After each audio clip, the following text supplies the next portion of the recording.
Selamat datang di channelnya Fans Manchester United. Kita akan membahas semua informasi tentang klub kesayangan kita, Manchester United. Jangan lupa subscribe dan mari kita mulai. Lama menghilang, Erik ten Hag tiba-tiba minta maaf pada Cristiano Ronaldo. Ternyata dia bukan masalah di Manchester United. Erik ten Hag akhirnya buka suara setelah sekian lama menghilang dari sorotan publik. Mantan manajer Manchester United itu membuat pengakuan mengejutkan. Cristiano Ronaldo sama sekali bukan masalah selama ia melatih di Old Trafford. Ronaldo, yang kembali ke United pada 2021, sempat punya hubungan panas dingin dengan ten Hag. Konflik itu berujung pada kepergian CR7 hanya setahun kemudian, lewat kesepakatan bersama. Namun kini, ten Hag meluruskan cerita. Bagi saya, dia bukan masalah. Dia tidak pernah menjadi masalah, dan itu semua sudah masa lalu, ujar pelatih asal Belanda tersebut. Kami bahkan memenangkan 2 trofi setelah itu. Saya mendoakan yang terbaik untuk masa depannya. Ten Hag sendiri dipecat pada Oktober lalu setelah awal buruk musim 2024-2025. Meski begitu, ia meninggalkan jejak prestasi, Carabao Cup 2023 dan FA Cup 2024 usai mengalahkan rival sekota, Manchester City. Kini, sang pelatih memulai babak baru bersama klub Bundesliga, Bayer Leverkusen.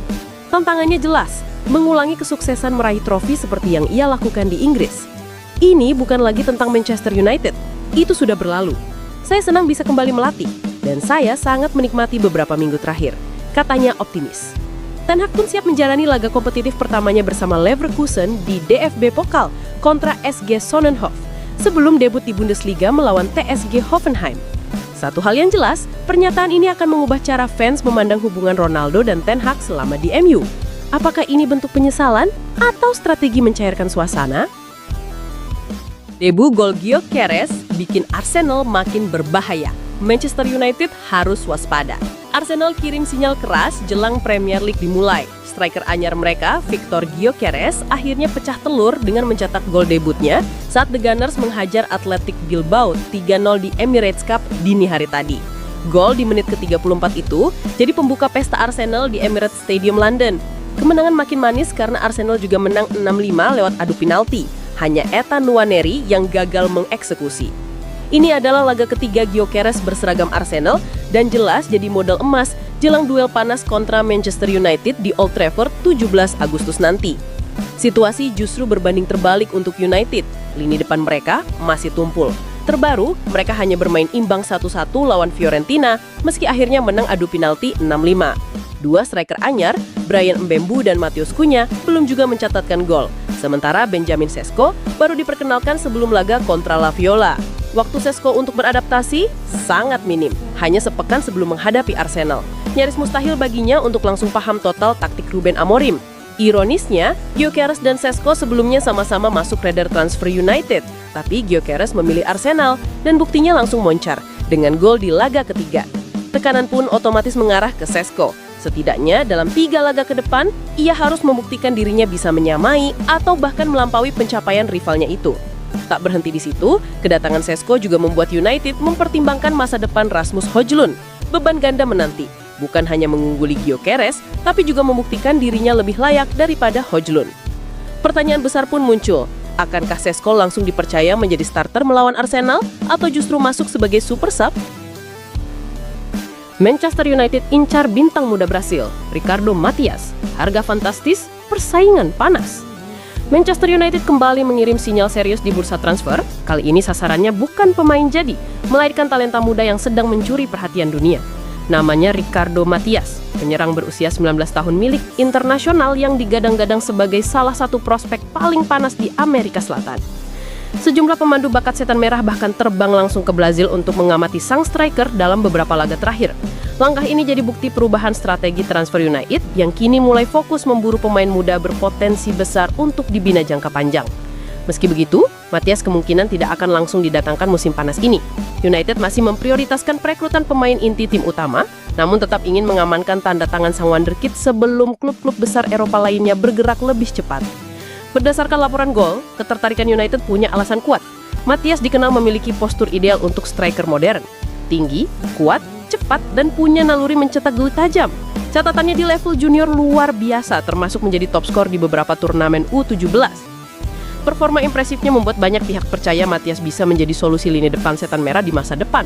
Bahkan, jika transfer ini berhasil, ia diproyeksikan sebagai bagian penting dari era baru Ruben Amorim yang tengah membangun tim tangguh dan berkelanjutan.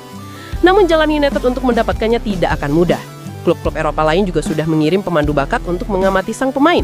Klausul rilisnya pun kabarnya mencapai 60 juta euro atau sekitar 1 triliun rupiah.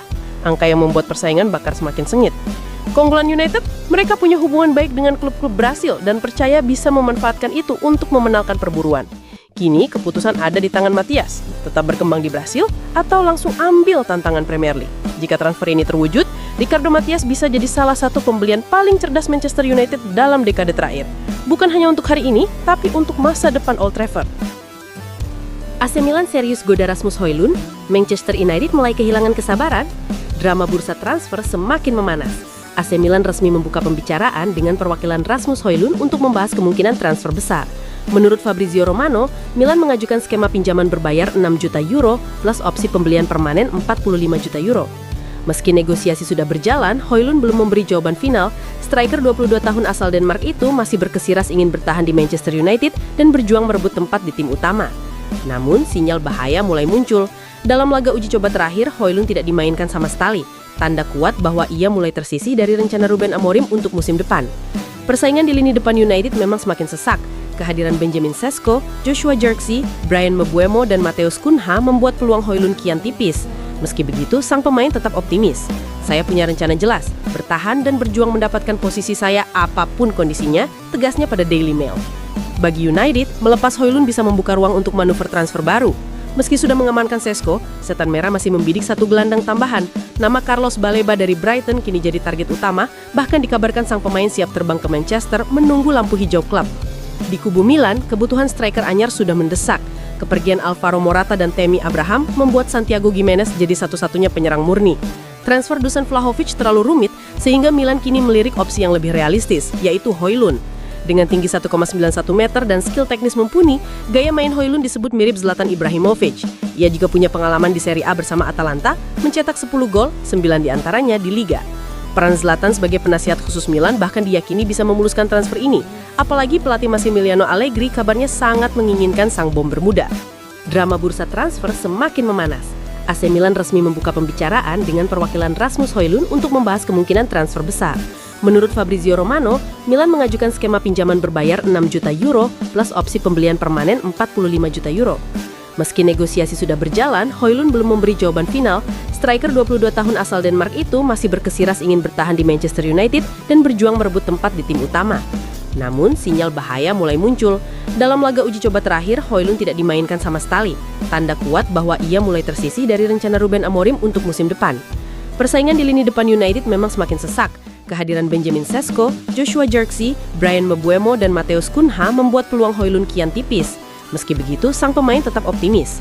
Saya punya rencana jelas, bertahan dan berjuang mendapatkan posisi saya apapun kondisinya, tegasnya pada Daily Mail. Bagi United, melepas Højlund bisa membuka ruang untuk manuver transfer baru. Meski sudah mengamankan Sesko, Setan Merah masih membidik satu gelandang tambahan. Nama Carlos Baleba dari Brighton kini jadi target utama, bahkan dikabarkan sang pemain siap terbang ke Manchester menunggu lampu hijau klub. Di kubu Milan, kebutuhan striker anyar sudah mendesak. Kepergian Alvaro Morata dan Tammy Abraham membuat Santiago Gimenez jadi satu-satunya penyerang murni. Transfer Dusan Vlahovic terlalu rumit, sehingga Milan kini melirik opsi yang lebih realistis, yaitu Højlund.